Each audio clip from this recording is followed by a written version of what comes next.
4.15 총선 완전 정복. 4.15 총선 완전 정복 뉴스 덕후 정치 덕후 김민하 평론가 오셨어요. 어서 오십시오. 안녕하세요. 예, 오늘은요. 저희가 좀 부탁을 드린 게 있었어요. 이제 여론조사를 해도 발표를 할 수 없는 게 내일부터죠. 그렇죠. 네. 그렇죠. 일주일 전부터니까. 오늘 마지막으로 총선 판세 한번 쭉 정리해 주시죠. 그러겠습니다. 네. 고맙습니다. 네. 짧은 시간 안에 어떻게 그 전국을 다 돌까 싶은데 우선 전체적인 판세는 어떻게 돼요? 전반적으로 여당이 우세한 상황이다. 이거는 뭐 누구도 부정하지 않는 것 같고요.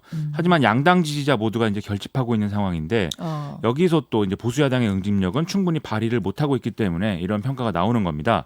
그리고 이제 코로나19 사태로 대통령 지지율은 상승하고 있는 국면이다. 이건 계속 보여지고 있는 상황이고 그래서 정권 심판론이 지금 위력을 발휘를 못한다는 거죠.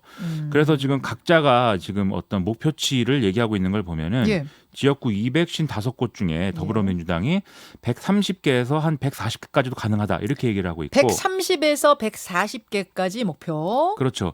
미래통합당은 한 123석에서 128석 이렇게 얘기를 하고 있기 때문에 123에서 128까지 목표. 네, 본인들 계산에서도 어쨌든 여당 우세는 확인이 되고 있는 것 같습니다. 그러네요. 그리고 지역별로 보면은 수도권하고 더불어서 부산, 경남하고 충청권 지금 표심이 안개 속이기 때문에 여기서 좀 승부가 갈릴 수가 있다 이렇게 보이고요. 충청권은 늘 좀 안개 속이에요. 근데 그렇죠, 이번에는 네. PK도 안개 속이에요? 그렇습니다. 이번에는 이걸 장담을 할 수가 없는 상황이죠. 그래요. 그 연령대로 보면 50대 애들 있지 않습니까? 예. 좀 지금까지 유지해온 진보 성향 이거를 계속 유지를 할지 아니면 이제 연령 효과 좀 이제 나이를 들었기 때문에 좀 보수화될지 이것도 좀 볼만한 대목인 것 같습니다. 그렇다면 한 일주일 동안 변수는 뭐라고 보세요? 지금 전체로 따지면 방금 말씀드렸다시피 여당 우세인데 네. 각 지역구별로 보면 사실은 후보들 간의 격차는 그렇게 크지 않거든요. 음. 그래서 여기서 작은 차이로 또 결과가 뒤바뀔 수 있기 때문에 그렇죠. 이런 것들을 봐야 될 것이고 여기서 하나 좀 사람들이 많이 얘기하는 게 이른바 샤이 보수가 있느냐. 이 지금 문제입니다. 여론조사에 숨어있는 응답 안 하는 보수층이 있다라는 게 통합당 주장이잖아요. 그렇죠. 미래통합당은 이게 한 10% 정도 있다. 이런 얘기를 하는 것이고 예. 더불어민주당은 이게 거의 없고 있어도 5% 미만 정도의 효과일 거다. 10이냐 5냐? 그렇죠. 이 얘기를 하고 있어서 이게 이제 얼마나 작용하느냐 봐야 되고요. 네. 그리고 이제 전체 유권자의 한 20에서 25% 정도가 스윙 보터다 이렇게 볼 수가 있는데 스윙 보터다 하면 좀 말이 어렵고 그러니까 아직 마음 정하지 않은 뭐 무당층 이렇게 보면 되는 거예요? 그렇죠. 여러 가지 기준을 가지고 후보나 정당을 판단하기 때문에 그렇죠. 막판에도 이제 의견이 바뀔 수 있는 분들이 이번에 많이 있습니다. 그래서 실제로 이제 과거 사례를 보면은 여론조사 공표 금지 기간에 여론이 확 바뀌는 이런 상황들도 있었거든요. 맞아요. 그래서 이런 걸 봐야 되고 마지막으로 이제 투표율입니다. 이 미래통합당의 주요 지지층인 60대 이상 고령층이 투표장에 다 오느냐 이게 이제 관건인데 지금 여론조사 결과를 보면 사실 보수층의 여론이 정확히 반영이 안 되고 있다라는 전문가들도 일부 있거든요. 그래서 이것과 엮어서 이제 투표율하고 같이 보는 게 아마 정확한 판단 기준이 될 것 같습니다. 그렇군요. 전체 판세 한번 쭉 훑어드렸고 지역별로 좀 보죠. 우선 가장 많은 의석수를 가진 곳 수도권 중에서도 서울 어떻습니까? 서울의 경우 더불어민주당이 지난 총선에서 이제 한 35곳 정도에서 이겼는데 서울이 몇 개 의석이죠? 49개. 49개 중에. 여기를 다 지키고 그다음에 강북에서 한 지금 미래통합당이 갖고 있는 지역구 3곳 정도를 더 공략을 해보겠다 이런 얘기를 하고 있습니다.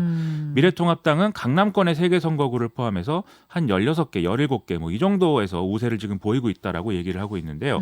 지금 가장 격전지로 꼽을 만한 지역구들은 뭐 사실 격전지라고 부를 만한 지역구가 굉장히 많은데 많아요. 지금 서울 광진구 을 그리고 동작구 을 송파구 을 정도를 지금 얘기를 많이 하고 있고요. 고민정 대 오세훈, 이수진 대 나경원, 최재성 대 배현진. 그렇습니다. 네. 여기에 지금 뭐 여론조사가 나와 있는 건 없지만 용산구도 이제 많이 얘기를 하고 강동구 갑 관악구을 여기 이제 진선미 이수희 그다음에 관악구에는 정태호 오신환 이렇게 이제 이렇게 대결 구도인데 용산은 강태훈 권영세. 그렇습니다. 여기도 격전. 그렇습니다. 여기도 이제 격전지다 이렇게 얘기를 하고요. 네네. 무소속 후보 출마로 혼전인 지역구들이 있습니다. 서울 구로구에서 이제 윤건영 후보, 김용태 후보가 이제 맞붙는 여기가 이제 강효식 후보가 있어서 지금 보수 후보 표를 갈라먹고 있거든요. 그래서 이 부분이 있고 그 얘기는 네. 그 무소속 의원이 단일화를 막판 단일화. 물론 지금 투표지 인쇄는 뭐 인쇄 전에는 안 됐지만 막판이라도 단일화할 경우에는 바뀔 수 있다고 보시는 거예요. 뭐 효과가 뭐 영향을 없진 준다? 않을 테니까 그런 게 영향이 있을 것이고 서울 동대문구 을에 지금 장경태, 이혜훈, 민병두 이렇게 3명의 후보들이 한파전 벌이고 있는 이 지역도 민병두 후보가 지금 무소속이니까 그렇죠. 이런 측면에서 관심 지역이고 서울 금천구의 최기상, 강성만, 차성수 후보 여기도 이제 민주당 후보 측인데 민주당 성향 후보인데 예. 무소속이어서 이것도 관심 지역구입니다. 그 지금 쭉 격전지 훑어주신 중에 제일 관심 가는 곳은 어디예요? 아무래도 이제 뭐 동작구을하고 그다음에 그 광진구을인데 예. 이 두 지역구의 경우에는 사실 전형적인 이제 형태다 이렇게 볼 수가 있어서 말씀을 드리는데요. 일단 이 동작구을의 경우에는 이수진 후보와 나경원 후보가 두 후보가 다 여론조사마다 지금 승패가 갈리고 있습니다. 아, 어디서 한 여론조사 언제 한 거냐에 따라서? 그렇죠. 오. 네, 그리고 뭐 유선전화 비율이 얼마냐에 따라서도 아하. 많이 바뀌고 그래서 얘기가 많은데 초반에는 이제 이수진 후보가 조금 불리한 측면들이 있었는데 대통령 지지율이 상승하는 등의 이런 국면을 같이 이 탄력을 받으면서 예. 좀 올라가 있는 상황이고 그런 상황에서 또 무당층들이 각 후보에게 좀 결집을 하는 모양새여서 다시 또 격차가 좁혀지기도 하고 뭐 이런 모양새들이 반복되고 있는 거죠. 그래요. 그리고 광진구의 경우에는 좀 고민정 후보가 후발주자이다 보니까 오세훈 후보에게 약간 이제 불리하지 않나 싶었는데 네. 이 오세훈 후보를 좀 앞질러 나가는 모양새였는데 네. 다시 또 지지층 결집하면서 오세훈 후보가 따라가는 양상이 또 이어지고 있습니다. 그래서 이 다른 접전 지역구도 이런 양상이 같이 벌어지고 있어서 이 두 개를 한번 꼽아봤습니다. 자, PK로 한번 가볼까요? 부산, 울산, 경남. 부산, 울산, 경남의 경우에는 미래통합당이 아무래도 이제 유리한 지역입니다. 그래서 더불어민주당이 기존에 10개 정도의 의석을 갖고 있는데 여기서 이제 10개를 지켜내느냐 아니면 더 이제 가져가느냐의 문제 이렇게 볼 수가 거기가 있겠는데 의석이 40개 되잖아요. 다 합치면 이제 40개. 40개 중에 민주당이 10개 지금 가지고 있는데 이걸 지키느냐 잃느냐 요거 지금 따지고 있군요. 그렇죠. 그 더불어민주당이 원래 이제 약세인데다가 경기가 좀 좋지 않아서 원래 정권 심판론이 좀 강화된 지역인데 지금 미래통합당이 중간에 공천 논란이 있지 않았습니까? 그렇죠. 이것 때문에 좀 일부 지지율이 빠진 바가 있고요. 그리고 역시 코로나19 대응 뭐 이런 여론 때문에 더불어민주당 지지세가 다시 올라오면서 양당 지지층이 그야말로 최대 결집하고 있는 이런 지역입니다. 여기도 하나만 볼게요. 어디 하나 꼽아주시겠어요? PK 중에? 이 PK 같은 경우에는 역시 이제 부산 진구 갑의 김영춘 후보랑 서병수 후보가 이제 맞붙는. 김영춘 대 서병수. 그렇죠. 이 지역구가 상당히 관심사이고 부산은요. 예. 그 외에도 이제 여러 가지 지역구가 있지만 아무래도 이제 그 PK 지역에서 그래도 더불어민주당의 어떤 포스트가 될 수 있는 이런 후보 중에 하나이기 때문에 관심사가 많이 이어지고 있는 것 같습니다. 근데 여기도 일부 여론조사는 김영춘 후보가 앞서간다고 보는 여론조사도 있지만 사실 아닌 조사도 있고 엎치락뒤치락 계속 하고 있는 이런 상황이거든요. 그만큼 지금 부산은 지금 격전지고 상당히 한 치 앞을 볼 수가 없는 이런 안개 속이다라고 이제 얘기를 할 수가 있겠습니다. 거기 뭐 박재호 대 이현주, 김비호 대 황보승희, 전재수 대 박민식 이런 데 다 격전지잖아요. 그렇죠. 네. 맞습니다. 자, TK 가보죠. 이 TK 지역의 경우에는 뭐 아시다시피 워낙 이제 미래통합당이 강세를 보이는 그런 여기 25개 의석 미래통합당이 다 싹쓸이 하겠다 이거 목표 아니에요? 그렇죠. 그 더불어민주당은 이제 지금 있는 2개 의석에다가 하나 정도 더해서 뭐 3개를 한번 기대해 보겠다 이렇게 얘기를 하고 있는데 네네. 이거 좀 어렵지 않나 이런 생각이 듭니다. 일단 대구 수성구 갑의 경우에는 더불어민주당 김부겸 후보하고 미래통합당 주호영 후보가 맞붙고 있는데 예. 박빙 상황인데 김부겸 후보가 좀 밀리는 추세거든요. 그래서 이거 지켜봐야 될 것 같고 그다음에 여기서 또 하나 대구 수성구의 경우에는 아무래도 무소속 홍준표 후보, 더불어민주당 이상식 후보, 미래통합당 이인선 후보가 3파전인데 네. 홍준표 후보가 조금 앞서가는 이런 모양새에서 여전히 이제 그 오차범위 안에서 승부를 보고 있습니다. 호남은 또 여기는 민주당 싹쓸이 얘기 나오는 거 아니에요? 그렇죠. 호남의 경우에는 지난 선거에서는 이 대선 주자를 놓고 이제 경쟁이 벌어지면서 국민의당이 많이 선전을 했는데 예. 이번에는 뭐 더불어민주당이 절대 강세입니다. 그래서 앞서 말씀드린 영남에서 좀 부진하더라도 호남에서 이렇게 만회를 할 수 있다 이렇게 보는 건데요. 그래서 28개 지역구 중에서 25곳 이상에서 더불어민주당 승리한다 이렇게 보고 있는 상황인데 다만 일부 지역구에서 더불어민주당 후보하고 무소속 후보가 이 접전을 벌이고 있는 어디예요? 네.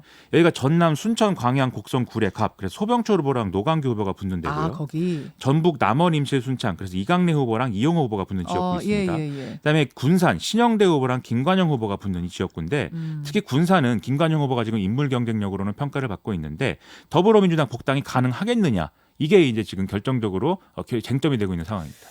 자, 뭐 오늘 이제 요 정도 살펴봤는데 이렇게 질문 좀 드려보죠. 그 제1당이 이제 어디가 될 것이냐 요거 하고 민주당이 더불어시민당 의석하고 합쳐서 과반을 넘길 수 있느냐 없느냐 요런 부분들 궁금해하시잖아요. 어떤가요? 지금 일단 이 판세를 여러 개를 점검을 해봤을 때 더불어민주당이 지역구에서 130석 이상을 가져갈 거다라고 보는 게 합리적인 추론인 것 같습니다.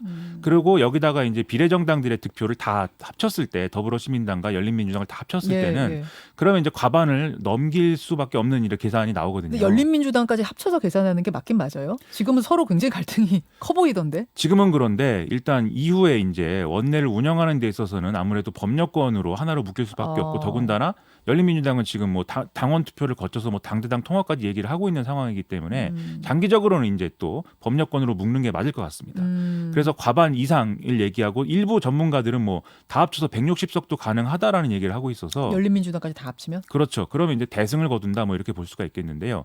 그러면 이렇게 봤을 때 반대로 얘기하면 미래통합당의 경우에는 120석 이하로 지역구에서는 떨어질 수가 있는 상황이거든요. 그래서 지금 추세는 일단 그런데 남은 이제 일주일 동안 그러면 이게 어떻게 뒤집히느냐 이걸 또 알 수 없는 상황이어서 뭐 그건 또 지켜봐야 되겠죠. 그렇죠. 일주일이면 선거 앞둔 일주일이면 몰라요. 그렇죠. 늘 그랬습니다, 사실. 누가 실수하느냐, 누가 헛발질하느냐 이거 하나로 막 판도가 술렁술렁 하는 거니까 끝까지 잘들 하셔야 됩니다. 잘들. 네, 잘들 하시기를 기원하겠습니다. 네. 오늘 여기까지 김민하 평론가 수고하셨습니다. 고맙습니다. 김현정의 뉴스쇼는 청취자 여러분의 참여로 이루어집니다. 트위터, 페이스북, 레인보우 게시판, 그리고 단문 50원, 장문 100원의 유료 문자 샵 1212, 우물정 1212 통해 참여하실 수 있습니다. 김현정의 뉴스쇼, 여러분과 함께 만듭니다.